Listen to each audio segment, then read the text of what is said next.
An elderly woman stumbles upon a gold deposit while using the outdoor toilet and hurries to fetch the police to verify it. The officer claims it's merely fool's gold that looks like the real thing, yet as soon as she leaves, he pulls out his phone and makes a call. By afternoon, a group of men claiming to be hunters arrive at the foot of the mountain where the gold was found. Their metal detector beeps non-stop as they sweep it from the peak to the foot. The entire mountain is filled with gold. To seize the gold mountain for themselves, the officer contacts a government official in charge of mining permits. Just as their plan is moving forward smoothly, he turns around and freezes. The elderly woman is standing right behind them, staring at them coldly. She'd sensed something was off and had come back to chip off a piece of ore for a second check, only to witness their scheme unfold. Furious, she confronts the officer about lying to her. Cornered, he calls over a fake lawyer, who argues the gold belongs to the mountain's legal owner, not the person who discovered it. The elderly woman turns and walks away, and the officer rejoices, certain the gold will soon be his, until she returns moments later. She states she is not the land's owner, for the property was left to her by her late son. The officer is stunned. By his own rules, the entire gold mountain rightfully belongs to her. Enraged, the group lunges at her, determined to take what they want. As the two sides clash, the fake lawyer accidentally hits a switch nearby.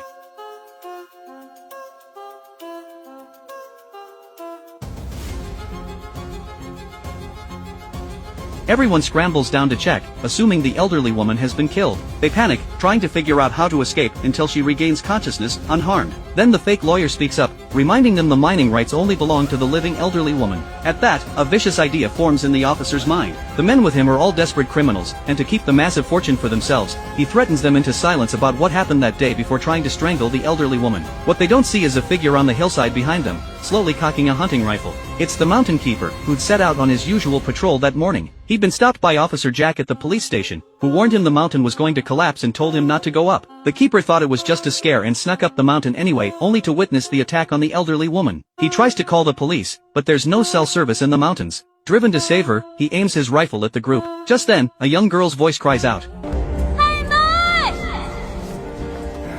She'd found her grandmother's necklace on the road and had come up the mountain to find her, fearing an accident. The sudden shout throws the criminals into chaos, and the keeper seizes the chance to rush down the hillside. He's about to take the girl and flee when the officer blocks their path. In an instant, the keeper realizes this man is not the same Officer Jack who stopped him that morning. But it's too late to run, the criminals have surrounded them both. The keeper slips his phone into his pocket without a sound, but the sharp-eyed officer spots the small movement. He demands the keeper hand over the phone, and the keeper lies, saying it's dead. The officer marches over,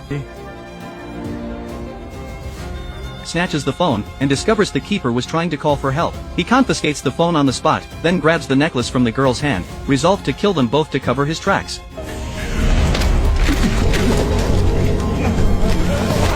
In the chaos of a struggle over the hunting rifle, the necklace falls to the ground. The girl dives for it and accidentally pulls the trigger, turning the rescuer into a suspected killer in an instant. The keeper and the girl are forced to run, hunted like animals through the woods. With no phone to contact the police station, the keeper scribbles a note, telling the girl to take it to the sheriff for help. But the girl refuses, insisting on getting her necklace back first. The keeper promises to retrieve it for her and tells her to hide, then runs off in the opposite direction to lead the pursuers away. The keeper knows the mountain's terrain like the back of his hand, but the criminals are numerous and strong, and they quickly catch up. He hides behind a hillside, but the officer spots him anyway.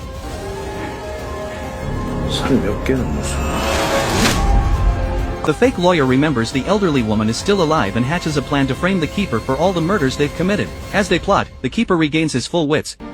영감님. 뭐라고요?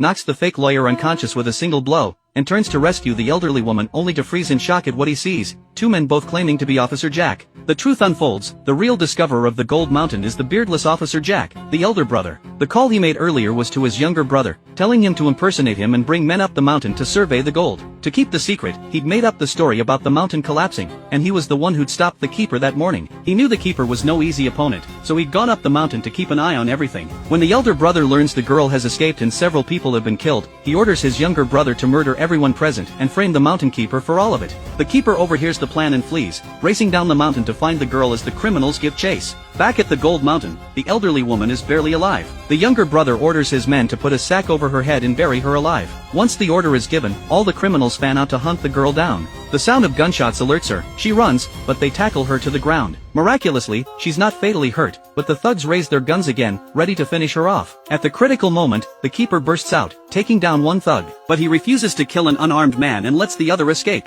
Meanwhile, the fake lawyer finishes burying the elderly woman, and the keeper brings the girl to a safe hiding spot. Both know what the last gunshot meant. The elderly woman is almost certainly dead. The keeper begs the girl to come with him down the mountain to the police, but she cries and screams, refusing to leave without her necklace. No amount of reasoning can calm her. Reluctantly, the keeper tells her to stay hidden, and now, the question remains, will they escape with their lives? Find out in the next episode.